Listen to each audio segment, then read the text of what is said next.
जाम पानी के काशी रानी, छाता पाट के धन रसिया, कांजी पानी के दारुन बैगा, हृदय मजा बे बसगा। बोल मड़वा रानी मैया की जय।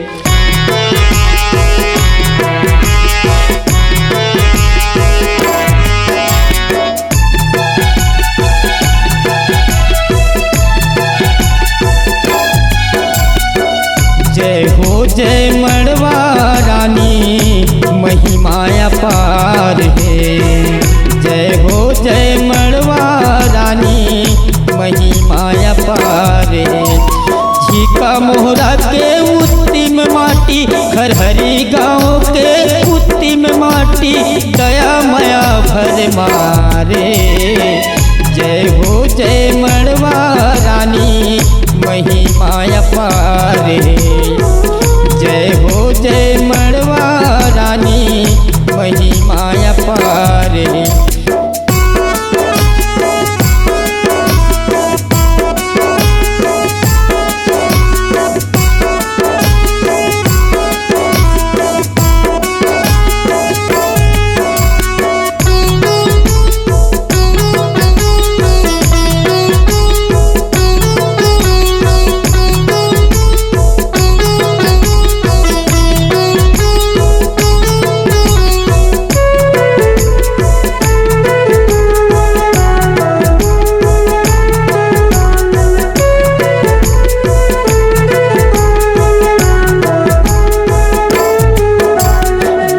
देव तोरे अंगना मदाई, लहर लहर लहरावत है, लहर लहर लहरावत है।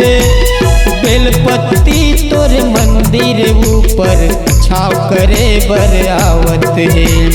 बेलपत्ती तोरे मंदिर ऊपर, छाव करे बरावत है। शंकर जी बजरंग बली, शंकर जी बजरंग बली, तोरे पहरादार है। जय हो जय मड़वा रानी, महिमा अपार है।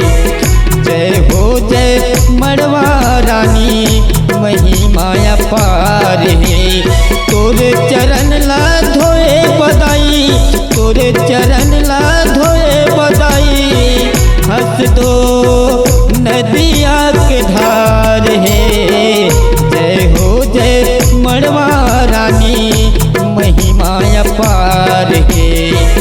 जय हो जय मड़वा रानी, महिमा अपार है। जय हो जय मड़वा रानी, महिमा अपार है। जय हो जय मड़वा रानी, महिमा अपार है। जय हो जय मड़वा रानी, महिमा अपार है।